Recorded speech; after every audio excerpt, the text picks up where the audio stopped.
So, the average person walks 150 million steps in a lifetime. But how many go somewhere new? I'm talking about those first steps, next steps, even missteps. The steps that move us all forward. Those are the ones that count. Let's keep walking.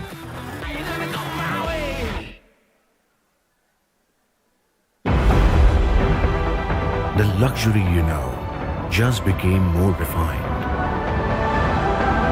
The new Lexus ES. Refinement crafted.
Good evening and thank you. It's very difficult to leave those spirits outside and come back to all the cerebral activity in the hall. So thank you for being back here in full numbers. A very quick round of thank yous again to our partners. As I always say, it's not possible for us to gather here like this without the largest and the vision of all our partners. So this really isn't a statutory thank you. I would love you to absorb the fact of who really is helping us present this. Shiv Nadar Foundation, as I always say, the absolutely most magnificent partners for anyone to have because they buy into a vision and they back it all the way with exactly the kind of purity of vision that you wanted to do something. There's never any other intervention, and that's exactly what imbues the schools, colleges that they run. As I said earlier, they have institutions of eminence in Noida, here in Gurgaon, in Chennai, universities, colleges, schools, but also and equally importantly, through their Shiksha initiative and Vidya Gyan, they support thousands of children who are economically disadvantaged and with exactly the same level of facilities and teachers that any of those who are economically advantaged and privileged have. So a big round of applause to Shiv Nadar Foundation. I'd also like to thank Johnny Walker. You know, their refreshing mixers, their spirits, of course, make all of this, wonderful gatherings, and it eases the conversation between all of us. But again, as I said earlier, what makes it particularly wonderful to partner with them is that they, again, back a vision of keep walking, which is to emphasize the idea of resilience, transformation, tenacity, and a belief in a world which will be inclusive, diverse, and embracing of all. So again, a big thank you to them. We also have Lexus as our partner. I hope in all of that frenzied conversation and having of drinks, that some of you would have gone and looked at that beautiful machinery outside, the ES300H, which is their electric hybrid car. They pride themselves on their reliability, on the fact that it runs 60% of the time on electricity, doesn't need charging, and it's a hybrid electric car which has an eye on the future, on energy transition, and it also believes very deeply on luxurious emotional connection. The interiors of the car made by Takumi craftsmen, so is extremely luxurious. And a big round of applause and thanks to Lexus. If you like these evenings, you need to applaud more for the partners that make it possible. You know? I'd also like to thank DLF. You know, we pretty much, all of us inhabit their offices and their homes and their residencies, but they really do believe in creating cities of communities and of communication, and so we are very proud to have them as our partner as well. And 7 Pillars, chain of fitness centers, gyms which believe in luxurious fitness. They've partnered with the DLF. They have 5 centers across the city. Their representatives are here, and I'm sure they're delighted. Like I said earlier, and Rahul wasn't here, so I'm going to say it now, that they're fortunate that our guest today is possibly one of the fittest men in the country, and so it's a privilege to have him here. And that lets us segue straight into our next conversation, which is about somebody who wears many hats. He speaks of himself, actually, sometimes in these Picasso terms. The NGO Rahul, the actor Rahul, the athlete Rahul, I would say the elevated Rahul, which is very difficult to find. Somebody who lives out his life on the principles and terms that he set for himself in an era of frenzied chasing of eyeballs, of popularity, of external matrices of success over 30 years, and we're really celebrating his 30 years in cinema today. He has followed his own drum, picking the scripts that he wants to, doing the films that he would like to, and continuing his other worlds, which are of playing rugby, philanthropic work, social activism, all of that with the kind of, single-eyed focus that is the stuff of epics. Now, if all of that sounds extra salutary, when we have him on stage, it'll bear out why I'm celebrating him the way I am. If you look at his body of work, it began with English August. It's had very unusual films, that he's done, which includes I Am, possibly the most bold and radical portraits of homosexuality on screen. He's played Niyat again, where almost humorously he plays the role of of somebody who's gay. He's played Mr. and Mrs. Iyer. He's done Dil Dhadakne Do. He's played the antagonist in films like Bulbul. And now, most recently, he's played a fantastic role in a very unusual thriller called Berlin, which is about a mute protagonist who was considered a double agent, and he is the security officer that is investigating this story. So in that canvas, to celebrate his new series, as well as 30 years in cinema and all the other hats that he wears, ladies and gentlemen, please welcome on stage Rahul Bose.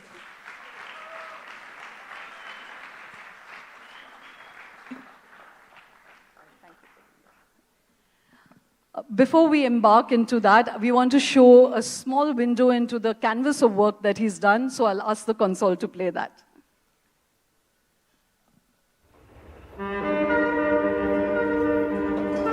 It took me 2 days to reach Madna.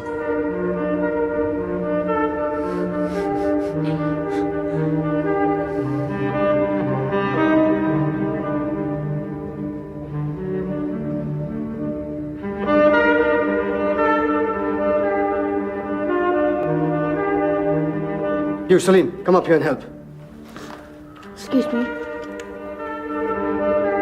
I just remembered, let me tell you about this incredible new drug for growing hair. Yes.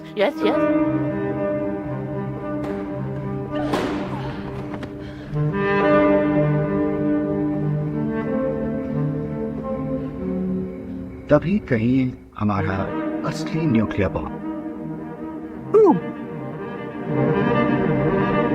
What a great feeling. Ishaan, तुझे क्या लगता है आज से 10 साल बाद हम कहाँ हों? मुझे कोई फर्क नहीं पड़ता अगर तुम दिल्ली जाके मिस्टर विवेक चड्डा की मिसेस चड्डी बन जाओ। Shut up, Sid.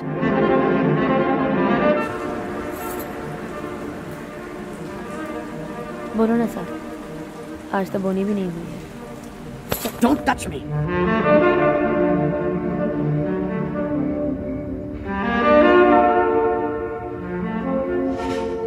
It's fantastic spirit. 1, 2, 3. ऐसे लीजिए और ऐसे काटिए। ऐसे lengthwise. How dare you speak to my mother like that? इसके लिए काम कर रहा है तू. तुमको वापस जाना है तो जा सकती, लेकिन बाकी गर्ल्स के बारे में सोचो, जो आए हैं पढ़ने को, कुछ करने को. अगर वो सब तुमको देख के भागना शुरू करे तो?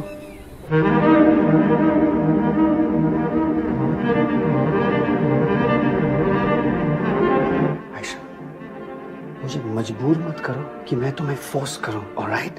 Get up! Let's go! Get up!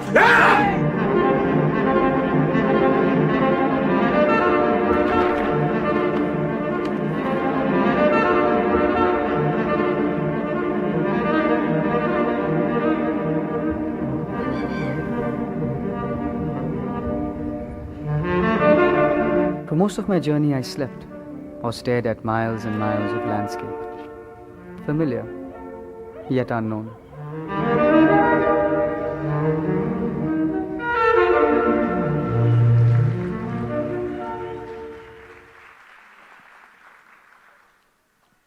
Does that feel nostalgic? No, it just feels embarrassing.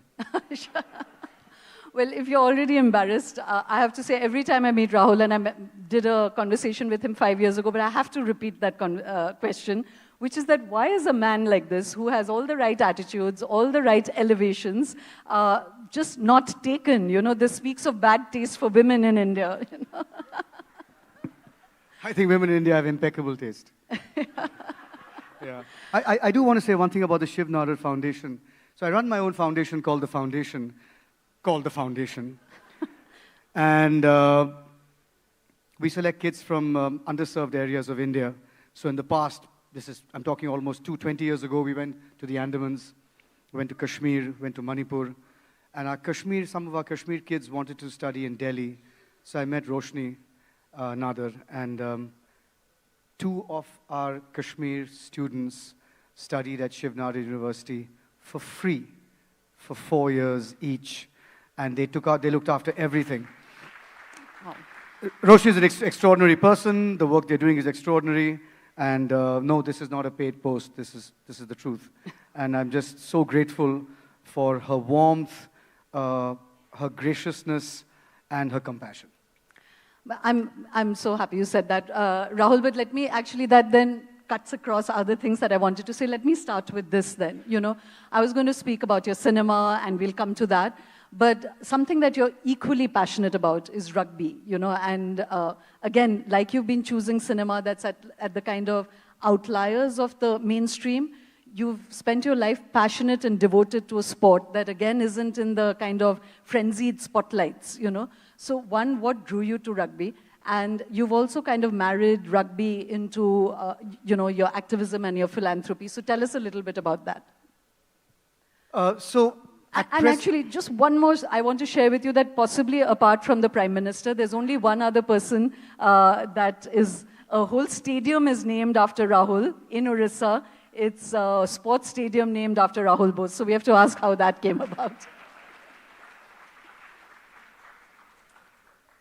Well, I beg them not to do it. So I speak to you right now as the president of the Indian Rugby Football Union, which is the National Sports Federation of Rugby. So, no, I didn't do that for any applause. I'm just saying that to sort of draw a continuum between Shoma's question of how did you start with rugby to today. And so I started playing rugby for all the wrong reasons. Here was a sport, after having played cricket like all dutiful Indian boys, and I love the sport. I shifted to rugby at the age of 15, not with an idea to shift. I shifted because it was a sport that you could get dirty legitimately. I mean, your parents couldn't freak out if you came back dirty after playing rugby. Second, you could be as aggressive as you wanted on the field, and it was applauded, as opposed to, this is not quite done, you know, whatever. And third, at least in my school, girls loved blood. They just loved to see their boys bleeding. And I didn't realize that, but it was, you know, it was like an aphrodisiacal red rag to a bull. And so it was win-win-win for me. So that's when I got into it. And I was why has it turned out so badly for you, Rahul? How many chats have you started asking the person you've invited, how has life gone so badly for you? Just tell us that, you know. Why are you still single at this, very accomplished age that you're in? It could well be the reverse, that it's gone very well for me. Okay. That it's gone astoundingly well for me. The subtext of that is so opposed to the politics you espouse. Yes. This is true. So, the very next year, the Bombay Gymkhana Club where I was playing, the scouts scouted me and said, would you like to play for the club? And then India didn't have a team, it wasn't a national sport, all of that. And so, cut to me just playing at the highest domestic level, which was just 12 clubs playing. And then India got recognized as an official rugby playing nation. In 1998, I played my first test match for India, and I played for India for 11 years. Then did my whatever I could for the sport. But today, as president of the federation, I think that, and I was delivering a speech to about 326 bureaucrats it was a Chintan Shivir organized by the government of India on sport. And it was held last year. And I said it was an 11-minute, there were 4 speakers selected to speak for 11 minutes. And I said just one thing. I said the fact that sport uplifts the underprivileged is wonderful. The fact that sport gives women a recognition and power where perhaps outside those lines they don't have it is great. The fact that sport is hopefully caste, color, religion blind and is a meritocracy is wonderful. But that is not why a national federation exists. A good sports NGO, and there are many, one of the sterling ones I know is run by my friend Matthew Spacey, who runs Magic Bus. A great sports NGO will do all 3. But the raison d'etre of a federation is to win. If you don't win, nobody's interested.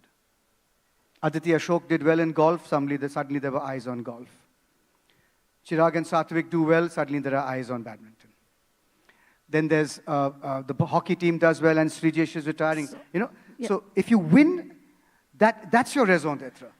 So, Rahul, I just want to share something with the audience so they resonate with what you're saying. Rahul was sharing with me earlier that, I hope you're right on the statistic, that 40% of Indians actually play rugby, and yet there's absolutely no attention on it. And out of that 40%, 70% are girls, and they come from mostly tribal communities or the most impoverished communities across the country, and they're fantastic at it. So use that lens, Rahul, to tell us, Sure. So, what is the vision driving you? Like, what did you experience when you met all these young people?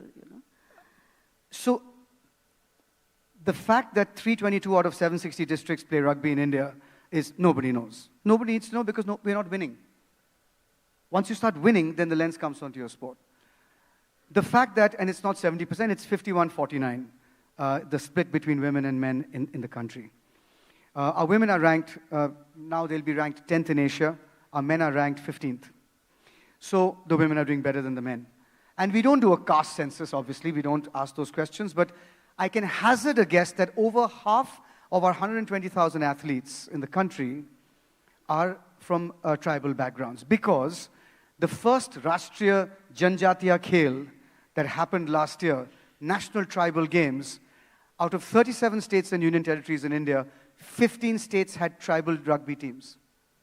So it's that's the depth at which it's gone to. It happened from 2003 onwards. This is a 20-year story for which I take no credit. But the sport moved very rapidly from being a tiny urban sport in Bombay, Delhi, Bangalore, and Calcutta to becoming this massive rural sport when the first intervention was with a bunch of tribal students in the largest tribal school in the world, the Kalinga Institute of Social Sciences in Odisha. 35,000 kids are fed, clothed, educated, and sheltered from grade 1 to grade 12 for free. Their dining hall is a football field. They said, come and join with me for breakfast, and I didn't have the stamina to walk around the whole place. So that's why this NGO called Jungle Crows started work there. Not rugby work, just work. And then the founder of Jungle Crows was very, very fond of rugby, began to teach the kids, and about 6 months or 9 months later, these kids won an international student rugby games competition in Paris. And suddenly, everybody cottoned on to the fact that this could be a new demographic, because middle-class urban India was gravitating justifiably to badminton, tennis, golf, squash, chess, anywhere that you could, get plaudits and international acclaim for the country. So that's how the shift happened. And today, that shift is... So why do you back this? And why did it become a rural sport? Very quickly, Rahul, because we have so much else. Why did it become a rural sport? Yeah. Well, it didn't. We had to go where people could play. So we just need a ball to play rugby. That's it. You can play on a stretch of mud. You can, you don't need pads, gloves, coach, all of that. So that is how it began to be picked up by the poorest of the poor. And, the captain of the women's team last year was a tribal girl from... Odisha, from Dhatika district. She's 242 kilometers away from Bhubaneswar. I traveled 6 hours to go meet her and her family. And, she's building a pakka house for her parents based on the money she's getting from the sport. So those are the happy byproducts of building a winning team. So, Rahul, I'm so glad you're spotlighting this. And you were saying that there's that potential for this to really, that the teams could really win, because you were chatting earlier and you were saying that a lot of, the kids who are playing have immense inner composure. They really know who they are. And, they play with immense strength and sort of... resilience. With resilience. And that brings me a little bit segueing into cinema, because the one directorial venture that you really undertook was on Purna, which was again a tribal girl. And I don't know how many of you know this story. She's the only tribal girl to have climbed Mount Everest, She's the youngest girl in history to have climbed Everest. Forget it, tribal, non-tribal, 13 years old. Yeah, so tell us a little bit about her. How did you discover her story?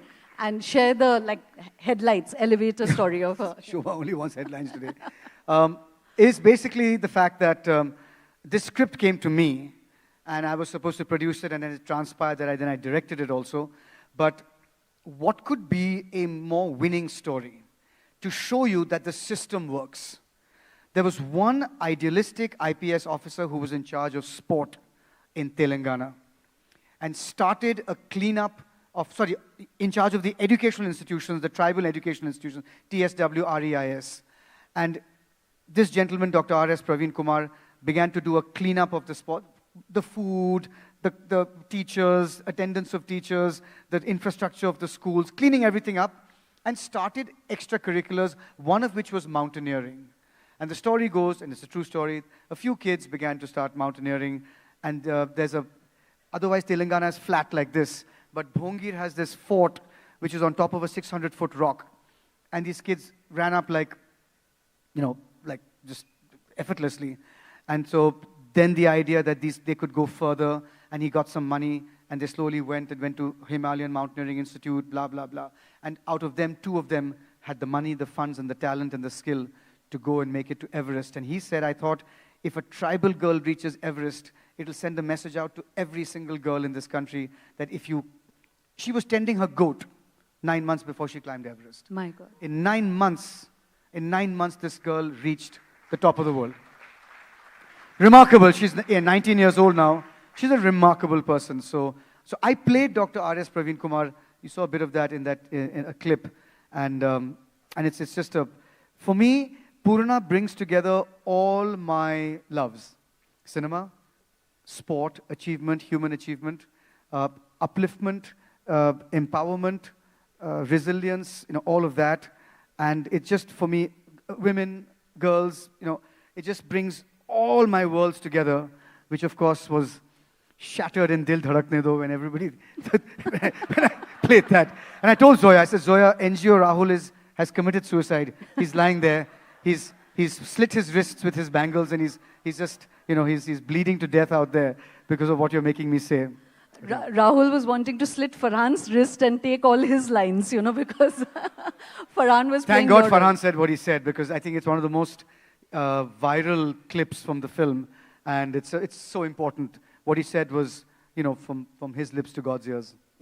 Yeah, but that then actually brings me, I just want to say one thing about Purna, because you were saying it, that someone was telling me that the government is planning to now use AI and to use all of this to actually penetrate every village, every kasbah, to start trying and sourcing talented children in sports, and really that power of sports to create immense social mobility and to spotlight how much of talent is just bubbling below without focus and attention on it, So again, like you said, and you've been to, you were telling me earlier, from Ladakh to Kanyakumari to the Andamans to everywhere, focusing on young people who really want to play sports. So I just wanted to salute you for that before moving away to other stuff. So, when you mentioned about Dil Dharakne Do, you've consistently said that you don't want to do cinema with people who are toxic or whose value systems don't work for you. You don't want to do cinema, except occasionally where the characters are portraying something which is misogynistic. So tell us about... I don't want to do cinema which your takeaway is that misogyny rules. Right. Or your takeaway is that disrespect for human beings rules. No. As long as I can play somebody who is desperately vile, but the overall takeaway from the film is not, I'm fine with that. So tell us about this kind of latent politics in cinema. How should it express itself? And do you feel that, say, if you're a superstar, you're a well-known, famous actor, say like yourself, yes, you just said your takeaway is not toxic, but let's look at Western cinema. Take Django Unchained, or take There Will Be Blood, Daniel Day-Lewis. I mean, these are masters of their craft. And they play seriously misogynistic characters, Here when Shahid Kapoor played Kabir Singh, and recently Ranbir played Animal, there's been so much backlash, Do you think that that's too didactic and art should just be art? What do you mean by this latent politics of a cinema? So, first of all, I haven't seen Kabir Singh or Animal, so that's besides the point. But more importantly, I believe the overall message of any kind of art that you do cannot be to foster violence. It can't. It should not. It can raise uncomfortable questions. It can be provocative. But I do not think at any point of time any work of Picasso's made you want to go out there and start killing people. In fact, quite the opposite. So, whatever. So how should it play out in a film?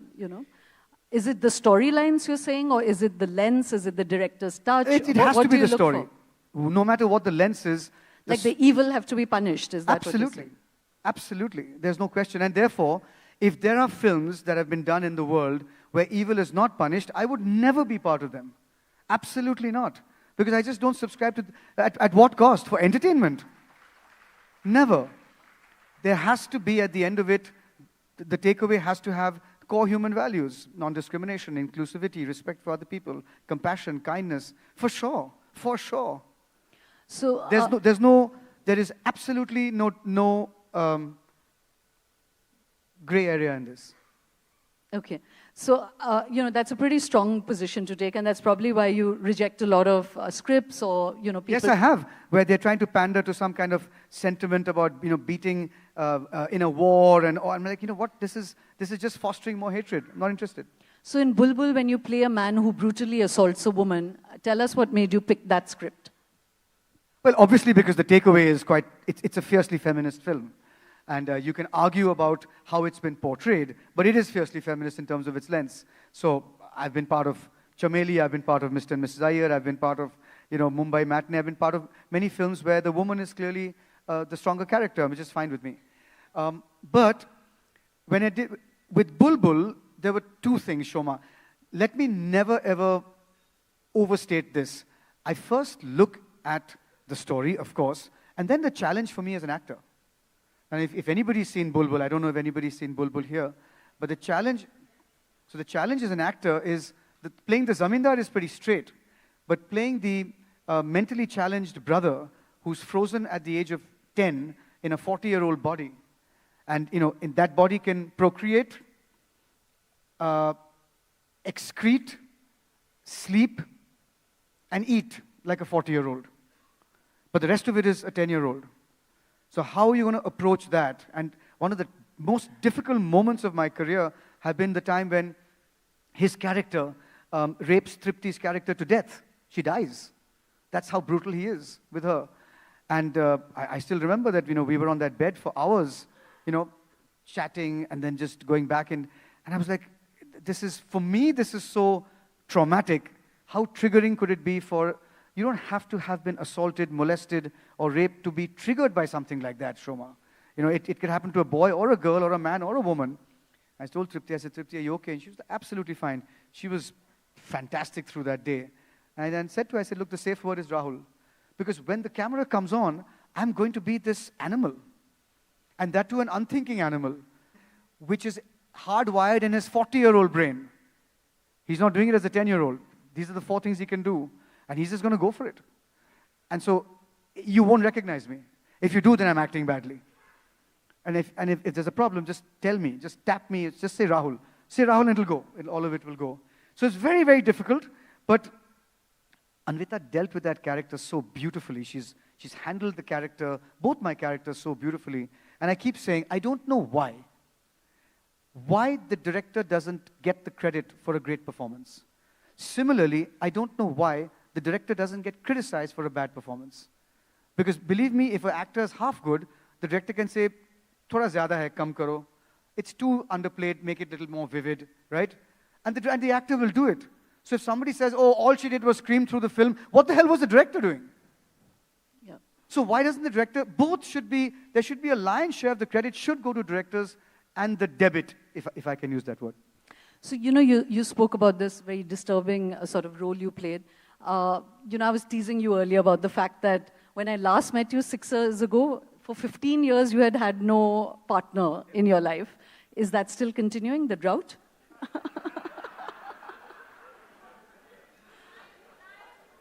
Of course it isn't. I'm everywhere. No, but that's where I've come to ignition. How does one say this? The 2 things on which love rests is respect and laughter.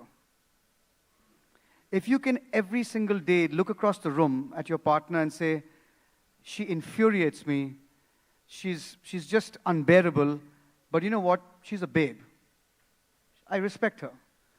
And if you can just laugh at the most ridiculous things, whether it's farting in public or whether it's talking about, something subversive that you've watched on a very intellectual level, if you can laugh together and you fundamentally respect each other, for me, that is love. Yeah. I think all the women are clapping, the men are like doing a quick self-reflection. This is love? Are you mad? Come outside, we'll have a drink and then you tell me what love is. Yeah. But, so I'm going to ask you a question because we were looking at 30 years of cinema. So if you were a character and if you were sort of assessing yourself, who are you, what are you, what's the footprint you left? But before that, the genesis of this highly idealized, I would say, person in public life, it's not that common. What were the roots? Like, what went into shaping you? And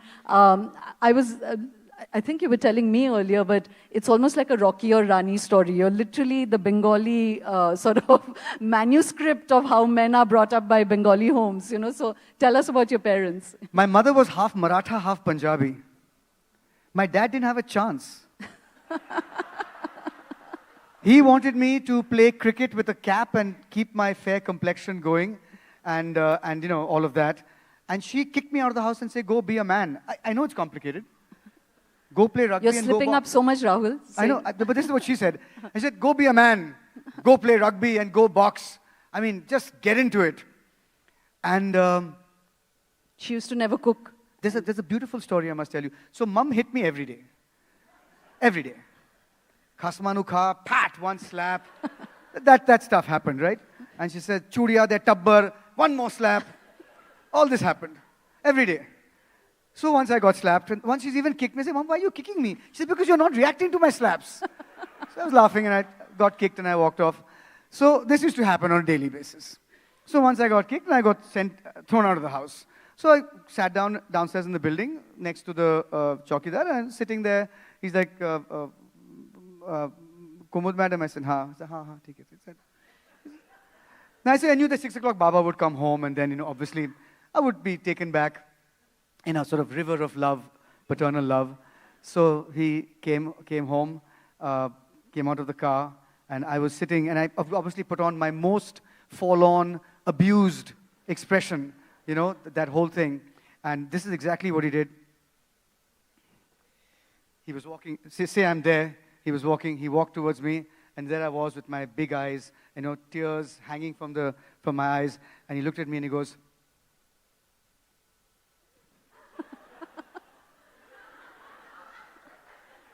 just like a, you know, yes, of course, life must be difficult, but don't worry, you'll make it. He just walked off. I was like, Baba, where are you going? He was not messing with his wife, for sure. He was not. No chance. I was called when she asked me to go up. But what happened was in that family, she never entered the kitchen. She worked, she smoked, she drank. She loved Urdu, Sher o Shairi. She had a book full of shares. She used to read that to us. She sang very badly, but she sang all the same. You know, that was my mom. And my dad would cook. I mean, we had a cook, but on Sundays, Saturdays and Sundays, he would make Bangla Ranna. He would make chops. He would make stuff from Lucknow, stuff from Calcutta, stuff from Delhi. He was a great cook. Great cook. And he never said, I'm being gender sensitive. You see, I'm entering the kitchen and your mother is not. It was like breathing. So when I used to go to my friends' houses and I saw their mothers in the kitchen, I would ask, I said, is your father ill? I'm not joking. I would genuinely ask, like, why is your father sitting there with a newspaper? Does he have tuberculosis? Is he paralyzed? You know, what is the situation here? And they were like, what? So it was just a great way to grow up. It wasn't perfect. Of course it wasn't perfect. But it was just, This is the most pertinent question. Do you cook? Of course I don't. I'm nowhere, I'm not even half the guy my father was. I mean, he was such a wonderful, tactile, he had his flaws, but he was so, we used to spend hours on the bed, Didi, Baba and me just playing, and Mum was like, Badan mina chipko, you know, and she would just walk off. Yeah, she was that. But, and so so we went to her for career advice. And we went to Baba to say, what should we wear for the wedding? You know, he was beautifully dressed man. There are some people in the audience who remember him from his days in Kasauli. So, you know, all of that. So it was just such a beautiful way to be. Yeah, so it dissolved all gender sort of stereotypes. Yeah. But, you know, again, just to touch on a slightly more, and I would love you to then talk about your idea of what is feminism, what is gender equity. You were saying earlier when you were talking about playing Bulbul, that out of the 5 really substantive relationships you've had with women in your life, that each one of them had been sexually molested or assaulted, by different kinds of men. One, would you just quickly share that story? And then what does that give a window into of sexual abuse, gender relations in this country? And what has your philanthropy and work been on that? So I have an organization called HEAL, Help Eradicate Abuse Through Learning, and it's basically dedicated to CSA, and we've been doing it for the last 14 years. We've done about 800 workshops across the country in Hindi, English, and Marathi, online and offline. We go into schools, and we actually do workshops with all age groups from grade 1 to grade 12, or grade 3 to grade 12, with their parents, the staff, the teaching staff, the administrative staff, the canteen, the bus boys, all of them. So the statistics are 2011. A government statistic says that 51.4% of all children have been abused in this country. Now, if you look at 1.4 billion, you're looking at about 500 million children, right? I'm just throwing a number there. So 250 million children being sexually abused is 10 Australias. I mean, it is beyond shocking. It's just unimaginable, right? Now, if you try and think about healing each and every one of those survivors, it takes a whole lifetime. And maybe sometimes it's 2 steps forward and 3 steps back in the healing process. It's traumatic. So what we decided was, Shoma, we would prevent it. That, pardon me saying so, but 250 million, but not more. And so how do we go into schools, colleges, communities, mohallas, everywhere, Zilla Parishads in Pune, and just talk about what it is and what to be watching out for? Because today, one of the greatest causes of child sexual abuse is online. The grooming that happens online. So it's all of that we have embraced and we've come to. Personally, it hasn't surprised me that a lion's share of the women that I have dated or been with have had some history of abuse. You don't have to have had a horrific incident in your life to call it abuse. It could just mean that one man who is, exposing himself every day while you're on your way to work, on your way to school. It's just the trauma. Yeah, but who are we to grade trauma into different levels? What struck me there, though, was that you'd said it was a father, an uncle, a driver, But that's a statistic from all over the world, that 80 to 90% of all sexual abuse happens with somebody that the survivor knows from that ecosystem. Right. So, I was asking you that question, that since this is 30 years of cinema, treat yourself as a character, Tell us who Rahul is as a character. What are the things which work? Why is he ended up so badly, and then what are the hidden demons which make him like blood, all that. Give us an assessment of Rahul. Well, I think that I was in conversation with somebody the other day, not formally, just talking, and they said, we didn't know that you are two NGOs and all this work is being done. And I'll answer the question very quickly. And I said, why? Why do you need to know? It's between us and the children and their parents and their communities. Nobody else needs to know. Like, yes, but all of this work has happened and no one knows. I said, but who needs to know? So they said, okay, and all the work you're doing with the Federation. I said, who needs to know? When we win, every eyes will be on us. Till then, nobody's interested. So what should we go tom-tomming about? He said, are you serious that you do things without looking at public recognition? And I said, yeah. They said, but why? I said, because it makes me happy. It makes me enormously rich if Shoma and two others know about it. That's good. I'm done. That's fine. Similarly with my cinema. I have absolutely no interest what the larger world wants to know about my movies. There are 5 people, come on, all of us know this. There are 5 people you respect. There are 5 people you will listen to in your job. There are 3 people whose advice you will take on relationships. That's it. If they say your work in Berlin was fantastic, done. Or this was what was wrong, you listen. The larger world, where do you go with that? Somebody's had a bad day, they say you were crap in the film. Somebody's dead drunk and say you were fantastic in the film, I wish they would drink more. So, all of that. So where are you going to be oscillating like this, like this insect on the top of a piece of heather, in a storm? No. You just hold, you stand on the ground that you own and you decide that's it. That's where I'm going to stand. So if I was looking at Rahul, I would say props to this guy for being himself. I would much rather cut my arm off than be a social media sensation. I have zero interest. I mean, don't get me started on how I've now been studying what is happening with generations of people who are on social media in terms of their physical and emotional behavior. And the human race is changing, if it hasn't changed already. I mean, we're looking at people who are running for president who are crazed on social media. I mean, the human race is really changing. So that is what this was for? I mean, in the old days, during Rose Day in college, under the cloak of anonymity, you would leave a rose for a woman on her desk. Today, under the cloak of anonymity, so we express love under the cloak of anonymity. Today, under the cloak of anonymity, you express hate. Yeah. You don't have your real name on your Twitter handle. This is what's happened to human consciousness. I mean, this is what worries me.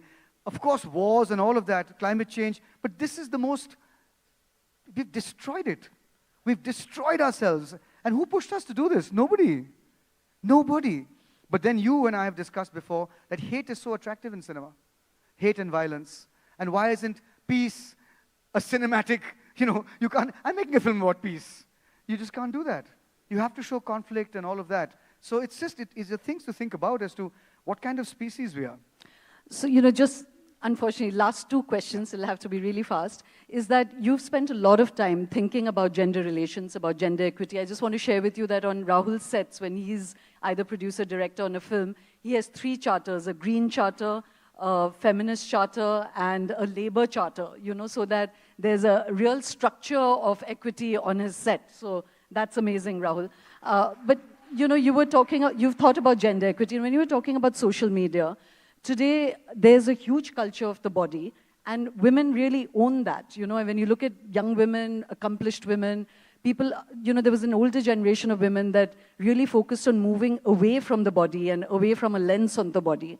Now, women are very, very conscious of their body, and they, you know, they're happy to show it, to be provocative with it. Provocative is the wrong word, to celebrate it, etc. on social, elsewhere as well. What do you think about that? You know, when It's her choice. So what's your definition then of feminism after all of this? To have a society where you can make your choice. Whether you want to be a dancer in a bar, you want to be a NASA scientist, equality is to give the person the freedom of the choice that men have. What decisions they make is their call. Could be a good or bad one.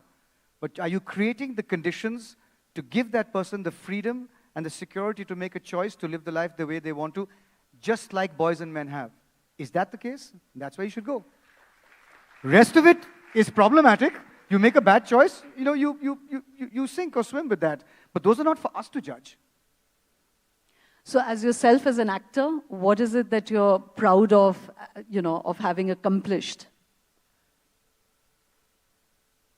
If I have managed in those 52 films and series to make you feel that you were there, to make you feel that this is the truth, and this is not something that is being done just for me, it's not an artifice.